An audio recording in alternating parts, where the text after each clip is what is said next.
Do you ever think there would be a breakthrough at some point? Well, I've built all my work online. I've been doing this since 2007, all with the idea of a breakthrough. And for me, I thought the breakthrough would happen with the Mayan calendar in 2012. And 2012 turned out to be one of the most disappointing years of my entire life. There was no breakthrough happening at all. And now what I'm seeing is a society, particularly in the United States, that is getting more and more fractured and more stressed.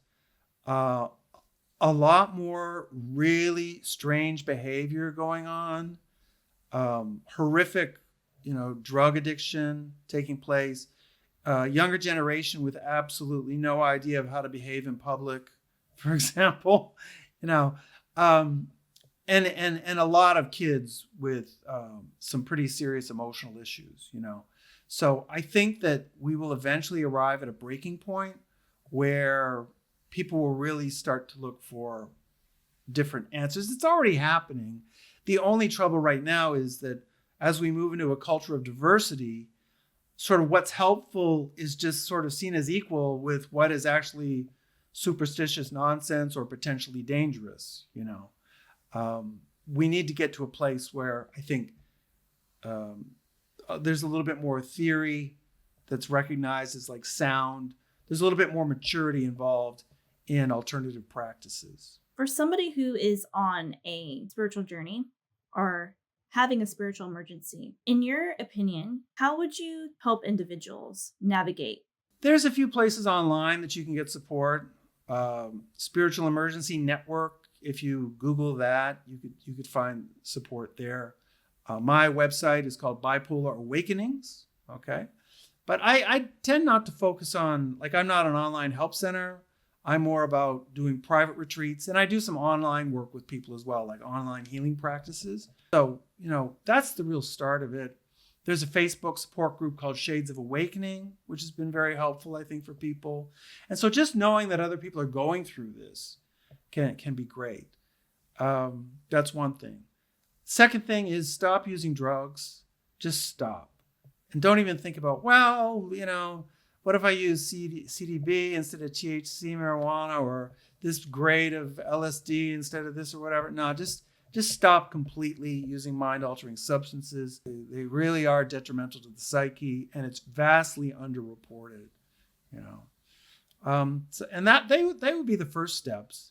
And then if you're having repeated episodes, take your meds. Don't be shy about doing that. But if you want to do some deeper healing work, I'm the pioneer. There are some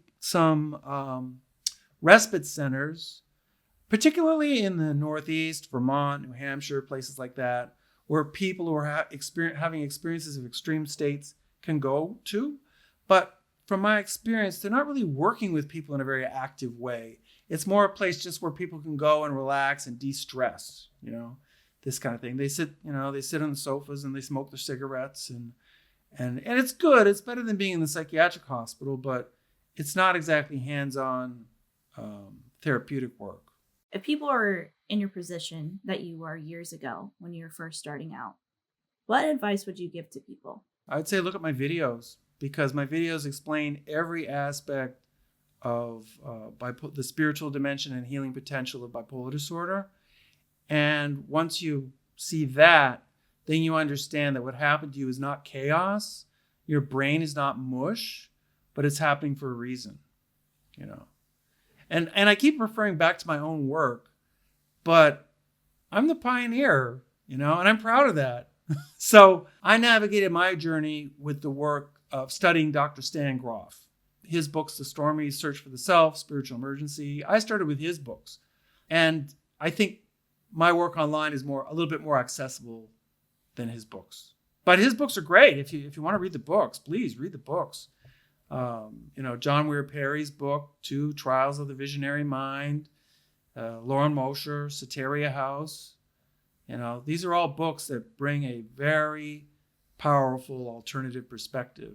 What do you envision for the future of mental health care? And then particularly in relation to integrating spiritual practices and modalities? I think as a society, we need to get to a place where we recognize that just regular life has a spiritual dimension to it.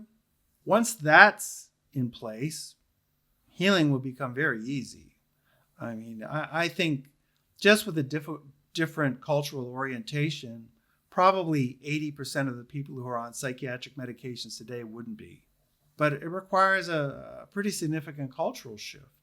And right now we're not anywhere, we're not getting there.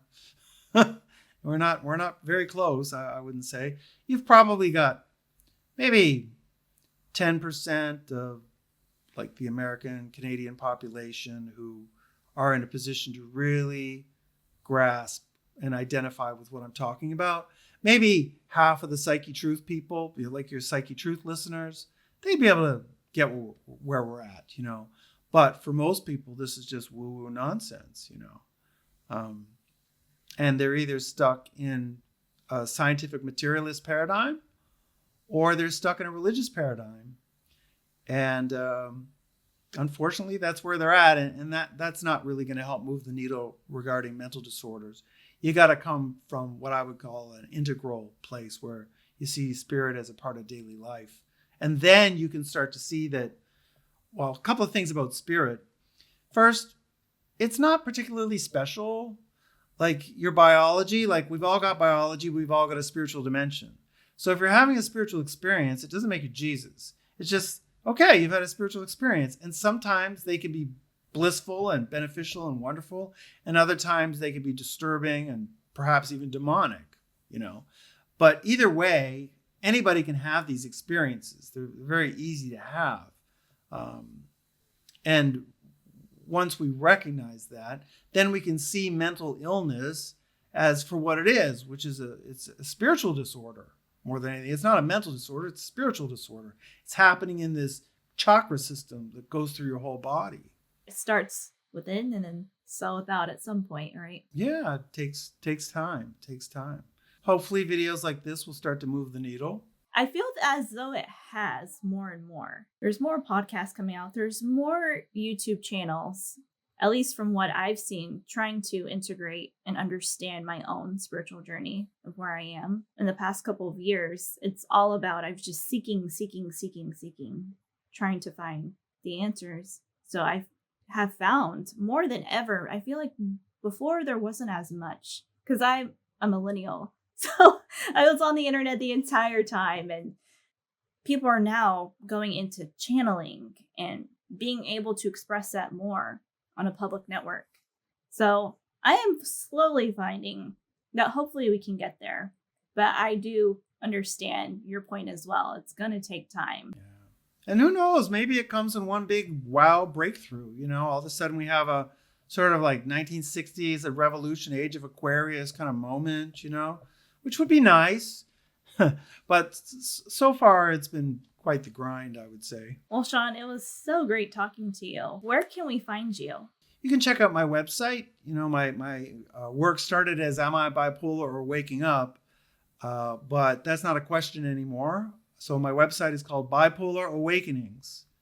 And I think it's a great term because it gives us new language for what's going on.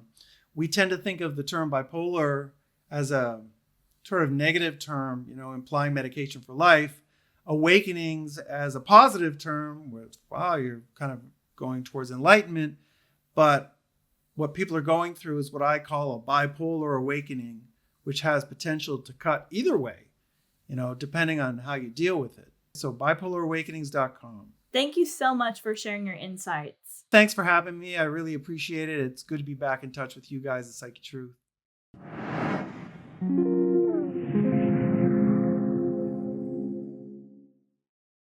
Hey guys, I would like to take a moment to introduce you to our app, Yoga Plus. You will have access to an incredible selection of videos led by top instructors in yoga, fitness, nutrition, and so much more. Download our Yoga Plus app available on iOS and Android today.